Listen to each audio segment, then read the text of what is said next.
بسم اللہ الرحمن الرحیم ایاک نعبد و ایاک نستعین۔ دوستو قرآن پاک کی آیت ہے وَتُعِزُّ مَن تَشَاءُ وَتُذِلُّ مَن تَشَاءُ، عزت دینے والا بھی اللہ ہے اور ذلت دینے والا بھی اللہ ہے۔ تو آپ نے جیسا کہ دیکھا کہ الیکشن میں اللہ تعالیٰ نے عمران خان کو کیسے عزت دی۔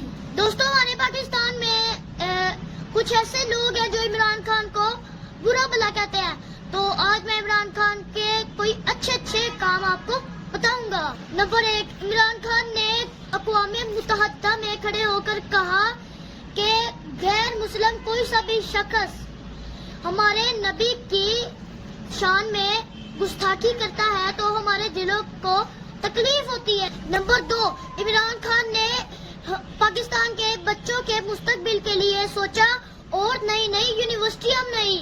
نمبر 3، جو غریب عوام اپنے علاج کے لیے پریشان تھے ان کے لیے صحت کارڈ جاری کیا۔ نمبر 4، جو مزدور طبقہ مزدوری کرنے کے لیے شہر جاتے تھے ان کو کھانے کے لیے پرابلم ہوتی تھی، ان کے لیے لنگر کھانے کھلوائے۔ نمبر 5، جو غریب عوام اپنے گھر میں جانے کے لیے لیٹ ہو جاتے تھے ان کے پاس پیسے نہیں ہوتے تھے کہ اتنے کہ وہ ہوٹل کا کرایہ بھر سکے، ان کے لیے پناہ گاہیں کھولی۔ نمبر 6، جب مشکل وقت تھا کورونا میں تو وہ باہر جانے سے لاک ڈاؤن لگا ہوا تھا تو 12,000 پہ گھر میں پہنچائے۔ دوستو عمران خان نے گلیوں، سڑکوں اور نالیوں کا نہیں سوچا بلکہ پاکستان کے مستقبل کا سوچا، اور ان کے بہت سے ایسے کام ہیں کہ ہم پڑھنا سٹارٹ کریں گے نا تو اس کی لسٹ مکمل نہیں ہوگی۔